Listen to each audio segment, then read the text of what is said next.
একটি ভালো বই ১০০ জন ভালো বন্ধুর সমান, কিন্তু একজন ভালো বন্ধু একটি লাইব্রেরির সমান। স্বপ্ন পূরণ না হওয়া পর্যন্ত স্বপ্ন দেখে যাও। স্বপ্ন সেটা নয় যা তুমি ঘুমিয়ে ঘুমিয়ে দেখো।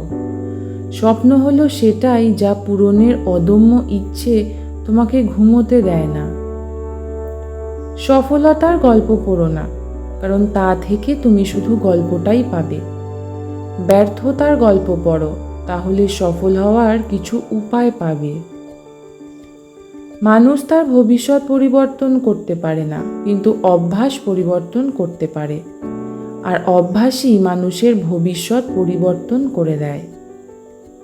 তুমি যদি সূর্যের মতো আলো ছড়াতে চাও, তাহলে আগে সূর্যের মতো পড়তে শেখো। জাতির সবচেয়ে ভালো মেধা ক্লাসরুমের শেষ বেঞ্চ থেকেই পাওয়া যেতে পারে। জীবন ও সময় পৃথিবীর শ্রেষ্ঠ শিক্ষক। জীবন শেখায় সময়কে ভালোভাবে ব্যবহার করতে, আর সময় শেখায় জীবনের মূল্য দিতে। কঠিন কাজে আনন্দ বেশি পাওয়া যায়, তাই সফলতার আনন্দ পাওয়ার জন্য মানুষের কাজ কঠিন হওয়া উচিত। যারা মন থেকে কাজ করে না, তারা আসলে কিছুই পায় না, আর পেলেও সেটা হয় অর্ধেক হৃদয়ের সফলতা। তাতে সবসময় একরকম তিক্ততা থেকে যায়। তরুণ প্রজন্মের কাছে বার্তা হলো, তাদের ভিন্নভাবে চিন্তা করবার সাহস থাকতে হবে, মনের ভিতর আবিষ্কারের তাড়না থাকতে হবে, নিজের সমস্যা নিজে মেটাবার মানসিকতা থাকতে হবে। কাউকে হারিয়ে দেওয়াটা খুব সহজ, কিন্তু কঠিন হলো কারো মন জয় করা। তুমি যদি তোমার কাজকে স্যালিউট করো, দেখো তোমাকে আর কাউকে স্যালিউট করতে হবে না।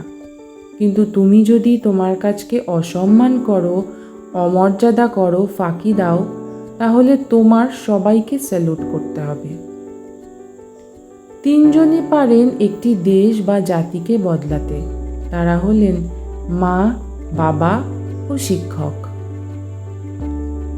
বৃষ্টি শুরু হলে সব পাখি কোথাও না কোথাও আশ্রয় খোঁজে, কিন্তু ঈগল মেঘের উপর দিয়ে উড়ে বৃষ্টিকে এড়িয়ে যায়।